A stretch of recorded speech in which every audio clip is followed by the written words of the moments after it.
First thing I want to say is ditto to Brother Payne. So excited to be here. It's fantastic. I can listen to that all night long. That is so wonderful. Just great, great stuff. What a pleasure to be here, and I counted a special pleasure to be able to do this with Buddy and just be able to enjoy time together and time in study of God's Word. We're going to look at just two passages tonight, and it'll be in the book of Romans. In fact, Romans will be our text all weekend, certain parts of it, and so we'll begin there, and I urge you to open your Bibles to chapter 1, and the first text we'll look at is in verses 16 and 17. So let me introduce this just a little bit, and the first thing I would say is, I'm sure there isn't anyone here that's ever wondered, is God really going to save me? That's never crossed your mind, has it? Especially after you did something wrong that you were ashamed of, and you thought, I sure hope I can make it. I remember when I was young, and I hadn't the slightest idea how to answer this lady, but I was preaching in Lake Elsinore, California, and when I started with a lady 3 times my age named Bernice, and I did run into an elder's wife every now and then, and she'd say, Barry, I hear preachers say if you just do the best you can, you'll make it. But how do you know when you've done your best? That's a pretty good question, isn't it? How do you know when you've done your best? So we're going to look at that and these lessons, and we're going to look at the idea of what is the foundation for our salvation and what assurance do we have. Now, the first thing that probably everyone, if you're a Bible student at all, you know this. You know that God in many different places, Romans is one, Hebrews is certainly one of the major ones, when God stands on his head saying, I've promised to save you. Right? Just like I said it. And we all go, well, all right, I hope. Which, that's just the way it is. And I am convinced that God just absolutely understands us so well and knew that we would struggle with doubts so much that he went beyond just saying, I promise.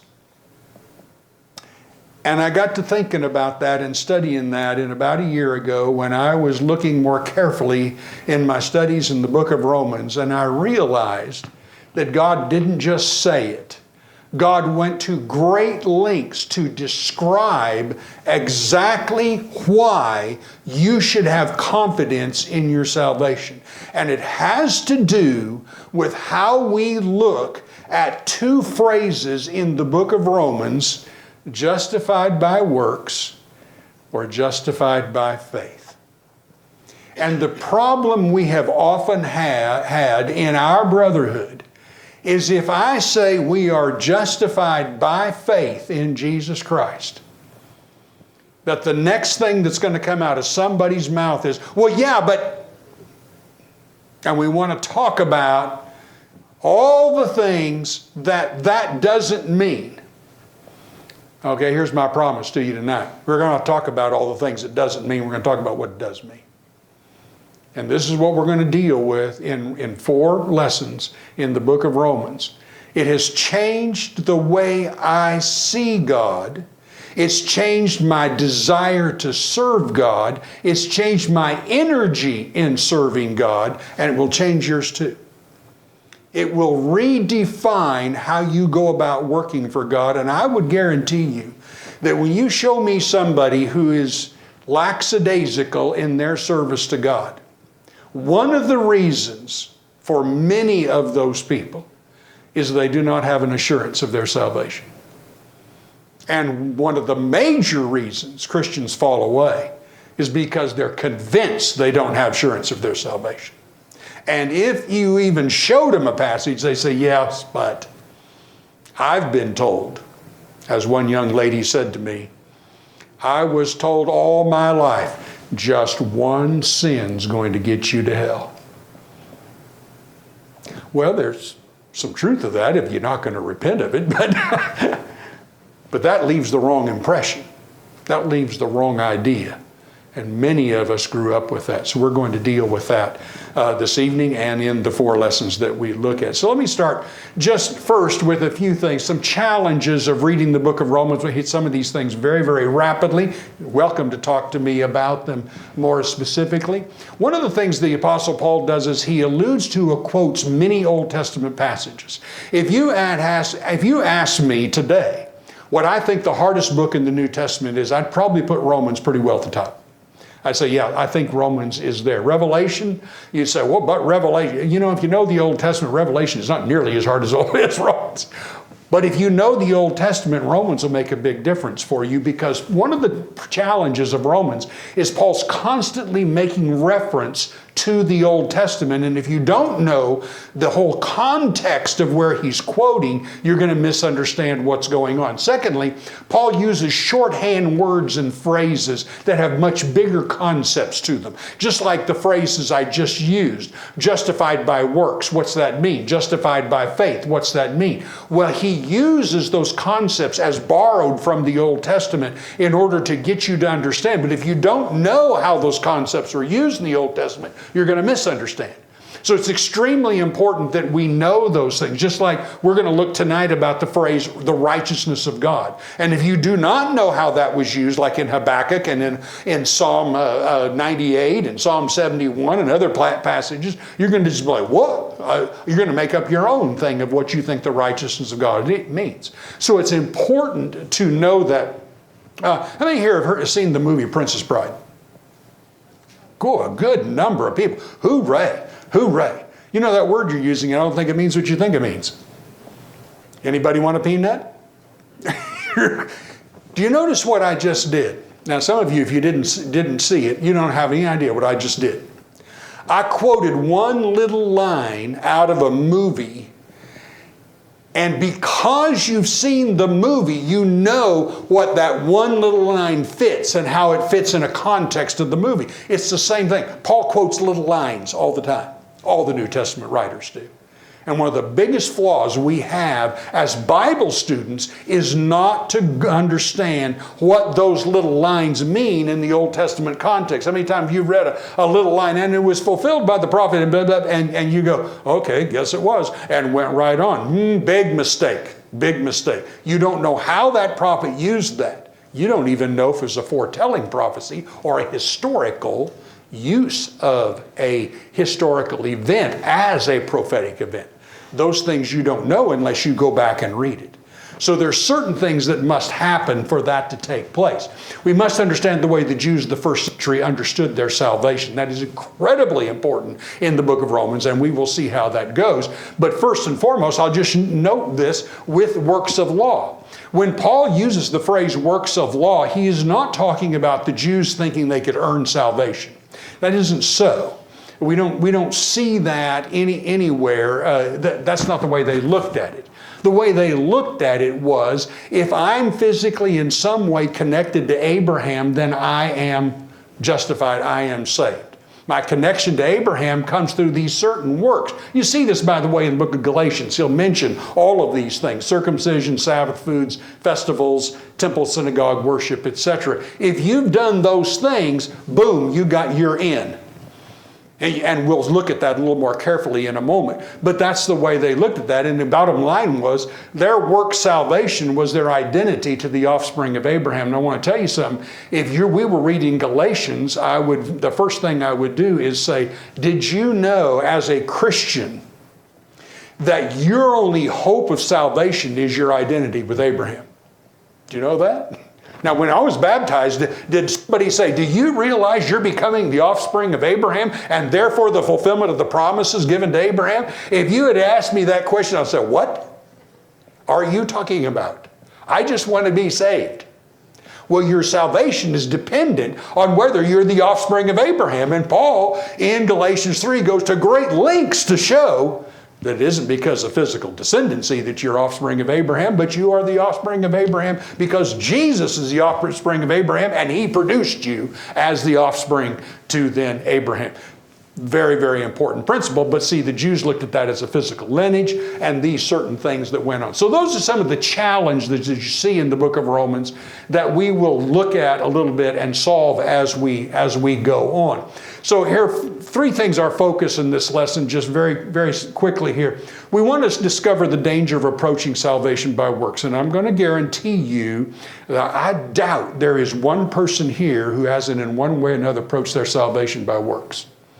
And we need to look at that and be honest about that. That's not just true about us in Churches of Christ. That is true about many, many religions. Probably most religions and most people in religions have this concept. They don't know they do, but it is there, and we can see it by how we look at what Paul says. We want to discover also what Paul means by the contrasting system of being justified by faith, how that fits. And then thirdly, we want to use this to primarily increase our love for God, our trust in God, and our energy to serve God. And it is amazing how things can change if we're serving and working for God because of our love for Him and not because of our, I sure hope I can make it.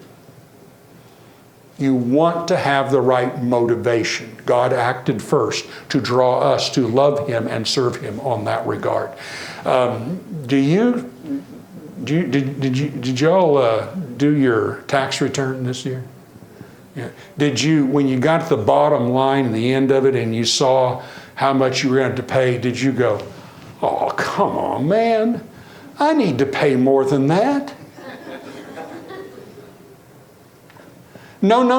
I looked at the accountant and I said, you need to go back over that. That's too much. I don't want to pay a dime more than what I legally have to pay. A lot of folks serve God like they fill out a tax return.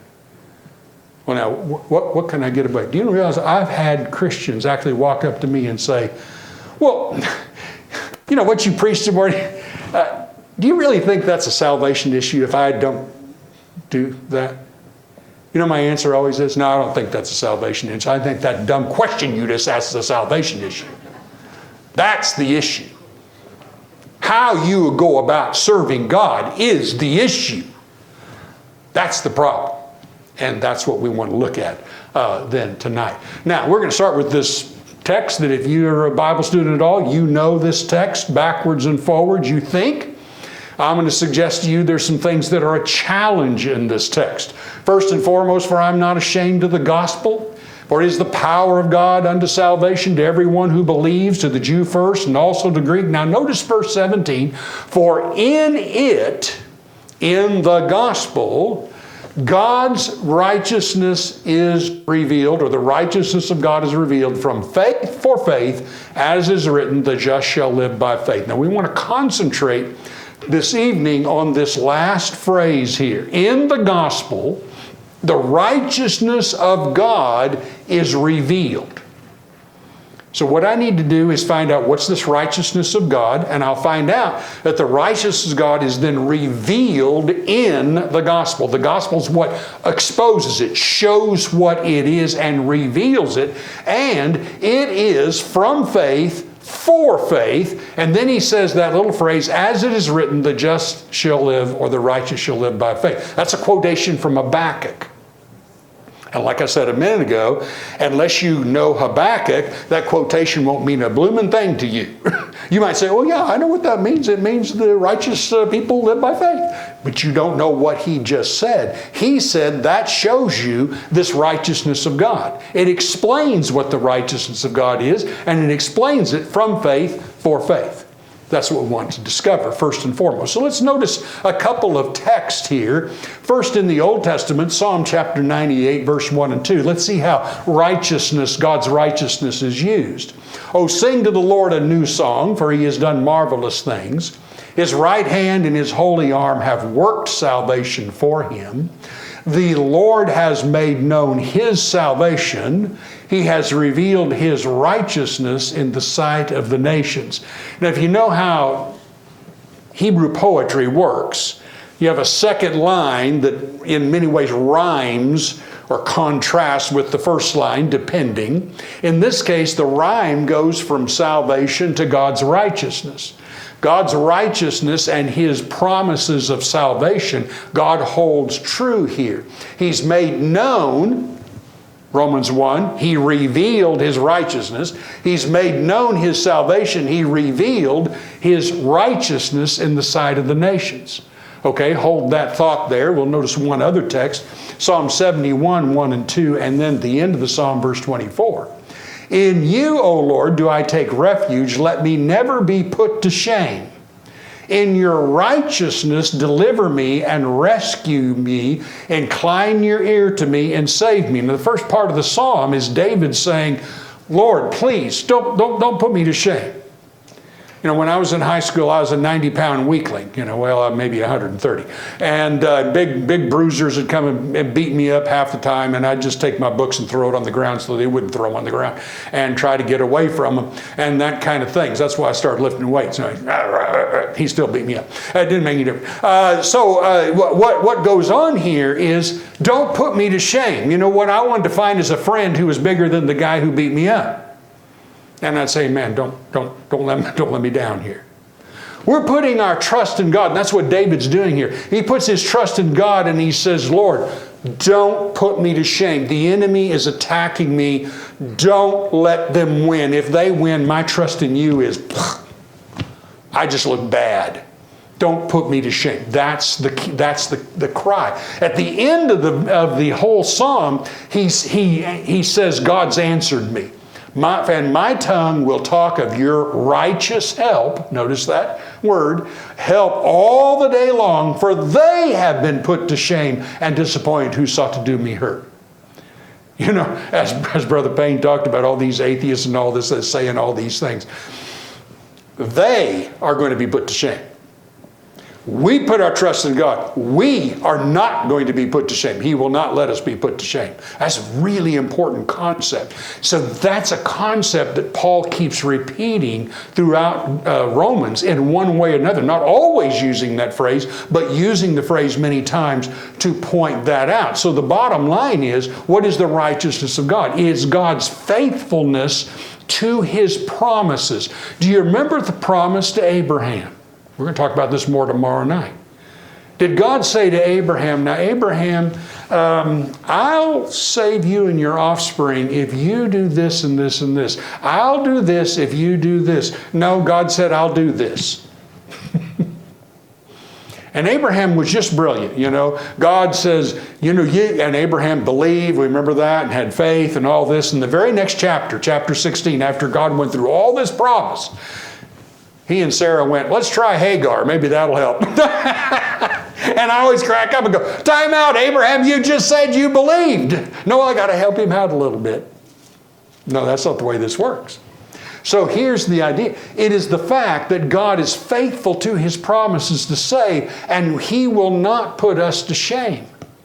That's the idea of the righteousness of God, that He has chosen how to save us, Romans 9. He's chosen us how to save us. The Jewish nation said, I don't like that way.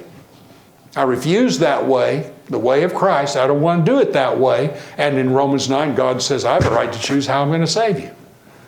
Does that make sense? Yeah, I think that makes sense. So here you have this principle. So when we read righteousness of God, what we're going to see is it's used interchangeably with God's faithfulness. In fact, if we had the time, I would ask you to read Romans 3, verse 3 through 5, because you'll see in those verses God's faithfulness and God's righteousness are used interchangeably there. That's what we're talking about in this text. So the idea is God remains faithful in spite of a world of unfaithful people. In fact, that passage in Romans 3 states that. If the whole world were liars, and they were, God will be faithful to His promises. That is a real important foundational key here that we're looking at.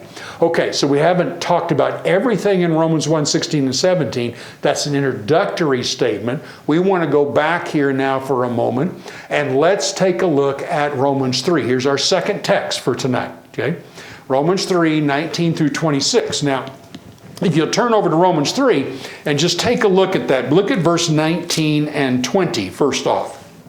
Romans 3:19.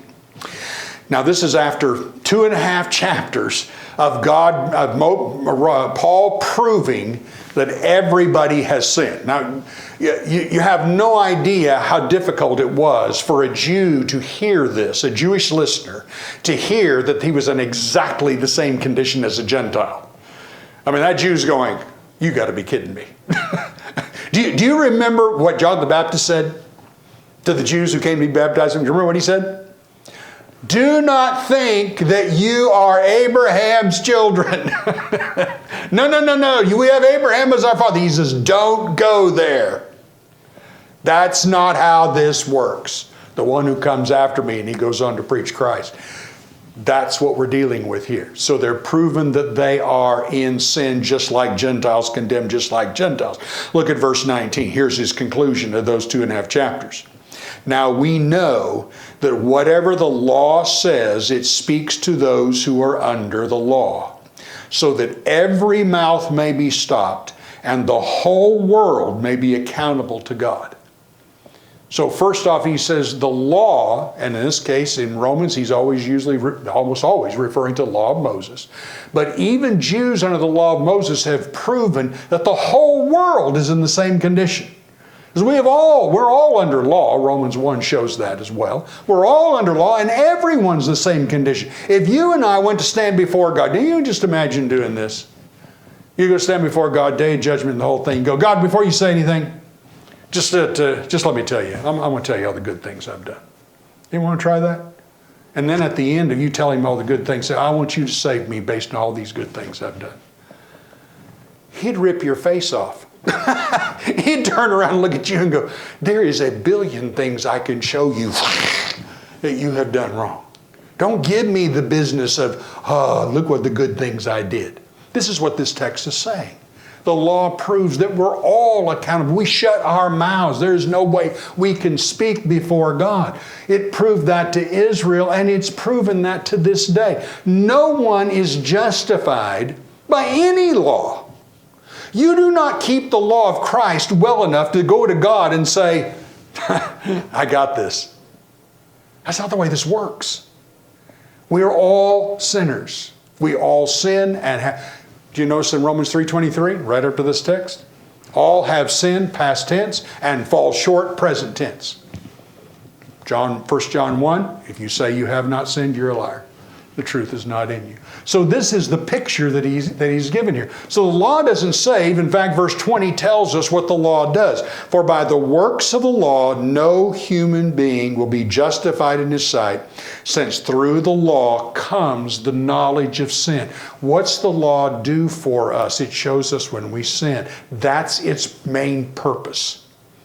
It shows us when we're sinners so that we understand we need something more than us. We're too weak. We have failed already. We need something more than us in order to do that. So, do we in the world still think this? Now, if you did a microphone, man on the street, try this sometime. Go out here, maybe in the community. I don't know how it worked in California. I know how it worked in Tennessee. But you have somebody, do you think you're going to go to heaven when you die? And you hear something, if they're not atheists, you hear something like, well, yeah, well, why do you think you're going to go to heaven when you die? Because I'm a good person. How do you define good? What do you do that's good? Well, I'm nice to my neighbor, and I pick up after my dog, and I don't know. They might say a whole bunch of things about I do good things and stuff like this. That's what they're going to do. I loved it when Eric Borlaug, one of the guys I trained in preaching, when he was training with him, he got up one Sunday morning to do his lesson, and he stood up and he said, "How many of you think you're a good person?" Well, there was a number of people. Yeah, they nodded their head. He says, "Where in the world did you get that idea?" And I'm sitting there going, "Oh boy, this rookie's gotten himself in trouble this time." And he just looked at me and he goes, "Did you not read Romans 3? There is none good, no, not one. Did you not see what Jesus said to the rich ruler? No one is good but God alone." No, we're not good. We're sinners. That's not good. Well, don't sin too much. That's not good. You don't get there that way. And so we still do that. I hear Christians all the time, well, I try harder, I do this and I do that. Well, that's really nice, but that's not the foundation for your salvation. That's not what Paul is teaching here. This is incredibly important. So now notice verse 21. And he says this, but now, notice the contrast. The law shows you're in sin, but now the righteousness of God, there's that phrase again. The righteousness of God through faith, the righteousness of God has been manifested, or I like the CSB there, manifested is kind of an old term. The righteousness of God has been revealed. That's what we saw in Romans 1, wasn't it? In the gospel, the righteousness of God is revealed. So now he tells us how it's revealed. So the righteousness of God is revealed, and you go on in the text, it's revealed through faith in Jesus Christ for all who believe. All right, that's what most of our versions will say. Now I want to show you something here. First off, do you notice the phrase, the righteousness of God is revealed through faith in Jesus Christ to all who believe. Notice the redundancy? Through faith in Jesus Christ to all who believe. Notice some of the other translations. That was ESV, by the way. 320, here's the same thing in the King James Version. Even the righteousness of God, which is by faith of Jesus Christ, unto all and upon all them that believe. Net Version. Namely, the righteousness of God through the faithfulness of Jesus Christ for all who believe. Marginal readings of NIV, CSB, HCSB, NRSV, and a number of others have that rendering. You know why? Because the Greek translators say it can be either way. And it depends on the context. And it depends on this. Is it, and this is where you get weird and everybody gets lost a little bit. Is it subjective or objective? And faith in Jesus Christ would be objective, meaning that we are looking at what we did in Jesus, toward Jesus, and the subjective is that Jesus is the subject of the faith. It's His faith that is being shown here. So the idea is, as Net Version translates, the righteousness of God is shown and revealed through the faithfulness of Jesus Christ. That makes sense? God's righteousness and faithfulness is revealed through what Jesus did, in other words. Makes perfect sense. In fact, the context will show us that even more. 325 explains that even more. It says, God presented Christ as a sacrifice of atonement through the shedding of blood to be received by faith. He did this to demonstrate His righteousness. Why did God send Jesus and do what He did through Jesus? He did it to demonstrate His faithfulness to His promises. And then He even emphasizes it more in verse 26. It was to show His righteousness at the present time, that He might be just and the justifier of the one who has faith in Jesus. God has shown His faithfulness through what He did in Jesus. Now, what did Romans 1:16 say? In the gospel. Well, what's in the gospel?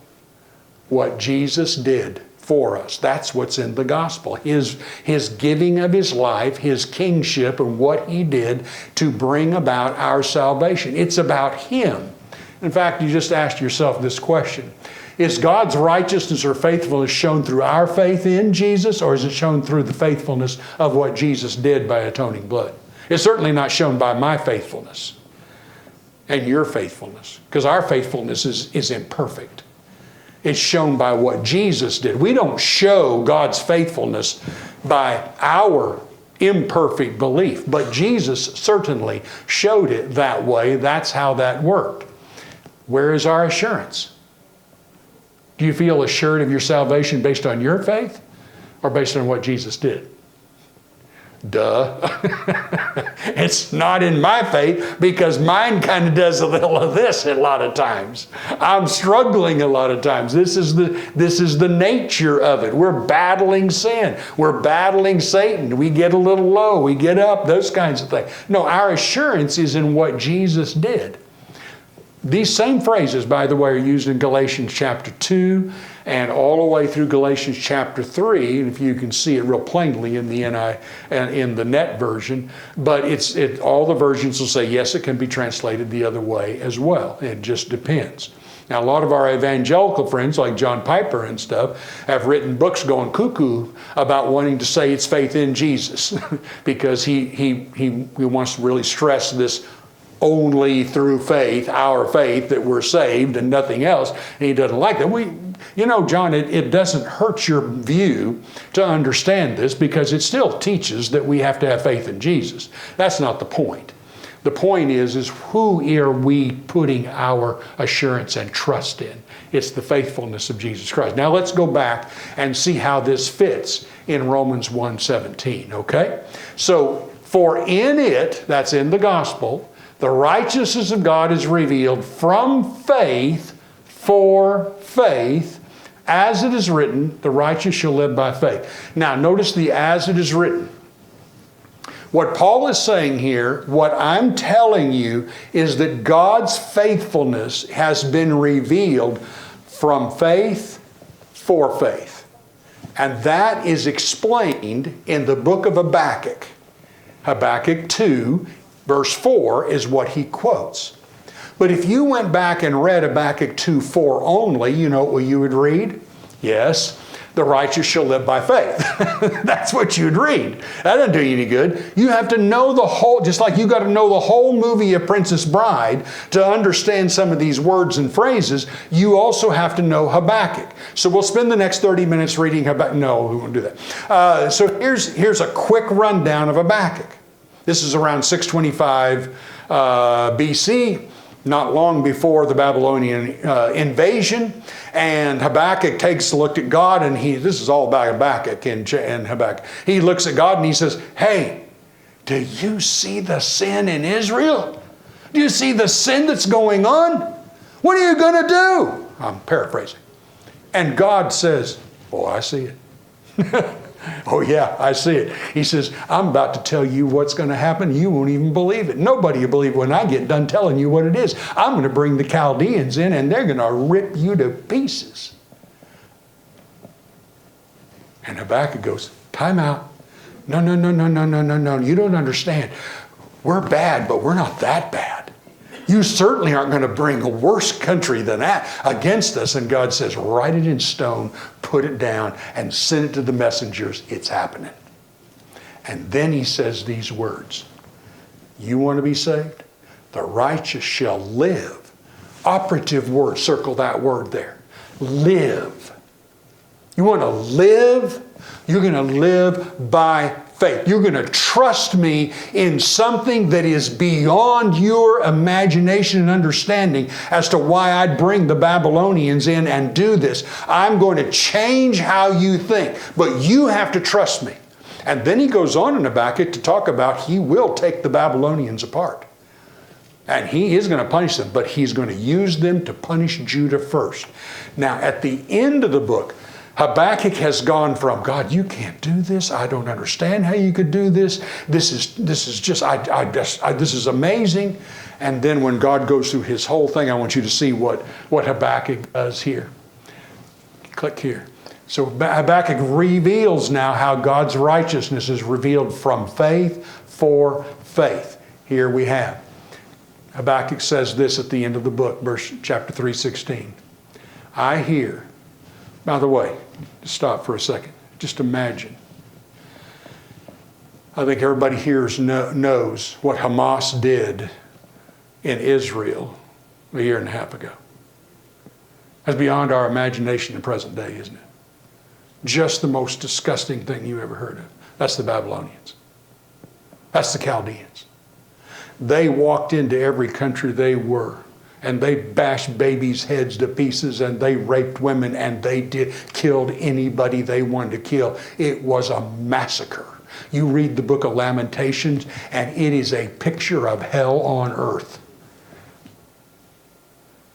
And here's what Habakkuk says. I hear, and my body trembles. My lips quiver at the sound. Rottenness enters my bones. My legs tremble beneath me. Yet I will quietly wait for the day of trouble to come upon the people who invade us. Do you see his faith? From faithfulness of God to the faithfulness of Habakkuk. Now at the very end of the text, here's what he says. Though the fig tree should not blossom, nor fruit be on the vines. He's just talking about this invasion. The produce of the olive fail, and the fields yield no food. The flock be cut off from the fold, and there be no herd in the stalls. Yet I will rejoice in the Lord. I will take joy in the God of my salvation. God the Lord is my strength. He makes my feet like the deer's. He makes me tread on my high places. Do you see what he does? Look at his faith at the end of the book. God made promises, illustrated to him what he was going to do, talked about the eventual punishment of the Babylonians, and then he lays it back in Habakkuk's place. And he says, Habakkuk, the righteous are going to live by faith. You're going to trust me in something that is unimaginable and doesn't sound reasonable at all, but you trust me. And at the end, Habakkuk trusts him. This was the Jewish problem. The Jews were confident in their salvation because they had a misunderstanding of what offspring meant. God's going to bless the offspring of Abraham, and they went, that's us. And the whole world to be blessed through us as a nation. So now you missed that. That's not what I'm talking about. There's a different Israel than what you're understanding. And there is a Savior who is the offspring of Abraham. And you're going to have to trust me. And what did Jesus become? A stumbling stone for them. That's how he became a stumbling stone. Because they couldn't believe that God was going to do it that way. And what he's saying is, through the gospel, through what Jesus did on the cross, what he has done is now revealed how God would be faithful to the promise to Abraham and the promise to David, and how through those promises he would save the world. From my faithfulness to producing your faith, as it is written in Habakkuk, and show Habakkuk's example of how that happened. That's the picture that he's given. And so all the way through Romans, he's going to emphasize God's righteousness, God's faithfulness to his promises. Peter says it this way, set your hope fully on the grace that will be brought to you at the revelation of Jesus Christ. As obedient children, do not be conformed to the passions of your former ignorance. Where do you set your hope? Fully on the grace that will be revealed to you. We're going to notice why that is in the next three lessons. How Paul shows that is going to play out, and God's arguments, and he uses detailed arguments as to why you can have this confidence. It doesn't obviously take away our obedience, but our obedience is flawed, and we put our hope fully on that. Notice this finally. The promises were made to Abraham and to David. You know, when God made a promise to Abraham in Genesis 15, he said, just look at the stars. Your offspring will be greater than those. We saw how many stars are with. Wow, I don't know if the offspring count that much, but boy, it was a hyperbole that there was going to be that kind of offspring.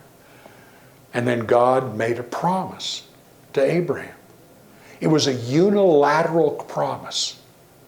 It wasn't an if promise like the law of Moses. And we're going to discuss that a little bit more. And then he did the same thing with David. He did that same thing with David in spite of David's sin with Bathsheba and the murder of Uriah. He made that promise that he would never remove his steadfast love from him. This is going to be the foundation where Paul is going to go in Romans after this. I want to read one final passage with you. And it's in Isaiah chapter 59. I'd love for you to mark this text in your Bible or somehow remember this text, because it is just so beautiful as to what God has done. Isaiah 59. Isaiah 59:14. God says, justice is turned back, and righteousness stands far away. For truth has stumbled in the public squares, and uprightness cannot enter. Truth is lacking, and he who departs from evil makes himself a prey. You try to depart from evil, and you're going to be a prey to the world. Watch into verse 15. The Lord saw it, and it displeased him that there was no justice. He saw that there was no man, and wondered that there was no one to intercede. Then his own arm brought him salvation, and his righteousness upheld him. He put on righteousness as a breastplate, and a helmet of salvation on his head. He put on garments of vengeance for clothing, and wrapped himself in zeal as a cloak. According to their deeds he will repay, wrath to his adversaries, repayment to his enemies. To the coastlands he will render repayment. By the way, his enemies here are those who refuse him. Verse 19, so they will fear the name of the Lord from the west, and his glory from the rising of the sun. For he will come like a rushing stream, which the wind of the Lord drives. And a Redeemer shall come to Zion, to those in Jacob who turn from transgression, declares the Lord. And as for me, this is my covenant with them, says the Lord. My spirit that is upon you, and my words that I have put in your mouth, shall not depart out of your mouth, and out of the mouth of your offspring, or out of the mouth of your children's offspring, says the Lord, from this time forth and forevermore. God looked down and he said, there's no justice, and yet there's no man to intercede. So God girded himself, and God came and interceded for us. And he sent a Redeemer into Zion and saved us. God didn't do all that for us to walk through our lives going, well, maybe he'll save me. He saved David. He saved Abraham. He saved the people who crucified him in Acts chapter 2. And he promised to save you. And that's a promise we need to live for and trust in. Tomorrow night we're going to see why we should be able to have that trust. Okay? So let's put our hope in that, and I look forward to doing that with you and for Buddy's lesson tomorrow night. If there's any way we can help anyone here, please talk to us afterwards. Step forward and talk to us now if you'd like. Whatever spiritual needs you have, let that be known. While together we stand and while we sing.